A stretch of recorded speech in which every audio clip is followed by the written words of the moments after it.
വൈകുന്നേരമായ ചായ ഒപ്പം വല്ല കടിയും. ഇപ്പം പ്രത്യേകിച്ച് മഴയായത് കാരണം പിന്നെ പറയും വേണ്ട, കടി നിർബന്ധമാണ്.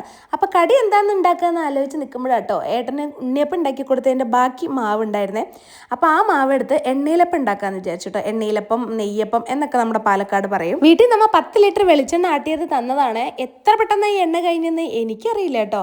പിന്നെ അതേ നമ്മൾ നെയ്യപ്പം ഉണ്ടാക്കാൻ വേണ്ടിയിട്ട് കുറച്ച് നെയ്യും കുറച്ച് വെളിച്ചെണ്ണയും കൂടി ഇട്ടാട്ടോ ഉണ്ടാക്കുക. നല്ല ചൂടുള്ള നെയ്യപ്പം എനിക്ക് ഭയങ്കര ഇഷ്ടമാണ്. പണ്ട് കുട്ടിക്കാലത്ത് ഈ നാട്ടിൻപുറത്ത് കടകളിലൊക്കെ ഈ ചില്ല് കുപ്പിയിൽ ഇങ്ങനെ ചുട്ട് വെച്ചിട്ടുണ്ടാവും കേട്ടോ ഈ നെയ്യപ്പം.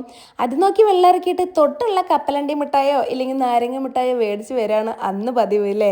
ഇന്നത്തെ മക്കൾക്ക് ഇത് വല്ലതും പറഞ്ഞാൽ അറിയോ? ഇന്നും ചില കടകളിലൊക്കെ ഇങ്ങനെ ഉണ്ട് കേട്ടോ. അത് കാണുമ്പോൾ ഞാനിങ്ങനെ നമ്മുടെ പഴയ കുട്ടിക്കാലം ഇങ്ങനെ ഓർത്തു പോവേ. പിന്നെ ഇത് ഞാനും കുഞ്ഞാറ്റും കൂടെ നെയ്യപ്പവും നല്ല ചൂട് ചായയും കൂടെ ഇതേ ഇങ്ങനെ കുടിച്ചിട്ടോ. നല്ല മഴ വരുന്നുണ്ട്. മണിക്കുട്ടൻ സ്കൂളിൽ പോയി വന്ന് നേരെ ട്യൂഷൻ, അത് കഴിഞ്ഞത് ഫുട്ബോൾ കളിയും കഴിഞ്ഞിട്ടാട്ടോ അവൻ വീട്ടിലോട്ട് വരുള്ളൂ. ചായ കൂടി കഴിഞ്ഞത് കുഞ്ഞുമണി നേരെ സൈക്കിൾ ഓട്ടാൻ പോയിട്ടുണ്ടായിരുന്നു കേട്ടോ.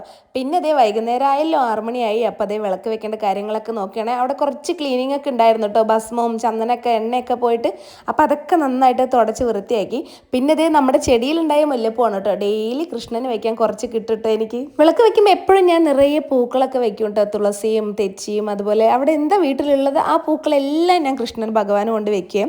എപ്പോഴും മാല കോർക്കാൻ എനിക്ക് എപ്പോഴും സമയം കിട്ടാറില്ല കേട്ടോ. എപ്പോഴെങ്കിലൊക്കെയാണ് ഞാൻ മാല കോർത്ത് വെക്കാറുള്ളൂ.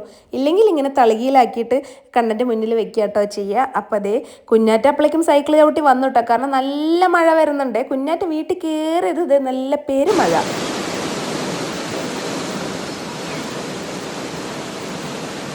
മണിക്കുട്ടനും പിള്ളേരും അവിടെ മഴ നനഞ്ഞിട്ട് നല്ല തകൃതിയായിട്ടുള്ള ഫുട്ബോൾ കളിയാണ് കേട്ടോ.